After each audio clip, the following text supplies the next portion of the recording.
ஆண்டவர் உங்களோடு இருப்பாராக. உம் ஆன்மாவோடும் இருப்பாராக. மத்தேயு எழுதிய பரிசுத்த நற்செய்தியிலிருந்து வாசகம். ஆண்டவரே, மாட்சி உமக்கே. பிரிவு 4, இறைவார்த்தைகள் 12-23 முடிய. அக்காலத்தில் யோவான் கைது செய்யப்பட்டதை இயேசு கேள்விப்பட்டு கலிலேயாவுக்கு புறப்பட்டு சென்றார். அவர் நாசரேத்தை விட்டு அகன்று செபுலோன், நப்தலி ஆகிய இடங்களின் எல்லையில் கடலோரமாய் அமைந்திருந்த கப்பர்நாக்குமுக்கு சென்று குடியிருந்தார். இறைவாக்கினை எசாயா உரைத்த பின்வரும் வாக்கு இவ்வாறு நிறைவேறியது. செபுலோன் நாடே, நப்தலி நாடே, பெருங்கடல் வழி பகுதியே, யோர்தானுக்கு அப்பால் உள்ள நிலப்பரப்பே, பிற இனத்தவர் வாழும் கலிலேய பகுதியே, காரிருளில் இருந்த மக்கள் பேரொளியை கண்டார்கள்.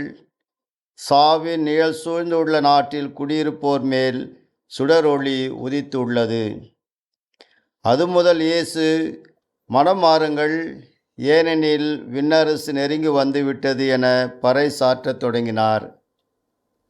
இயேசு கலிலேய கடலோரமாய் நடக்கும்போது சகோதரர் இருவரை கண்டார்.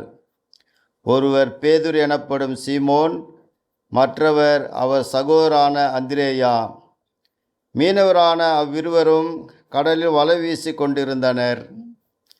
இயேசு அவர்களை பார்த்து, என் பின்னே வாருங்கள், நான் உங்களை மனிதரை பிடிப்பவர் ஆக்குவேன் என்றார். உடனே அவர்கள் வலைகளை விட்டுவிட்டு அவரை பின்பற்றினார்கள்.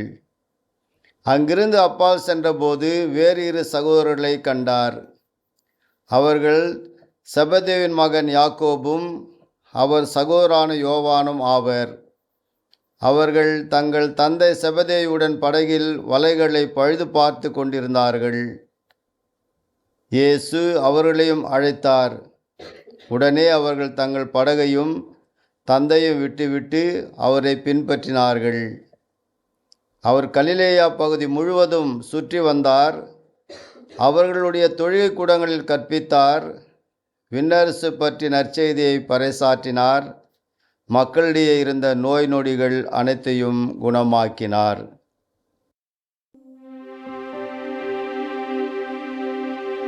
ஆண்டவரின் அருள்வாக்கு.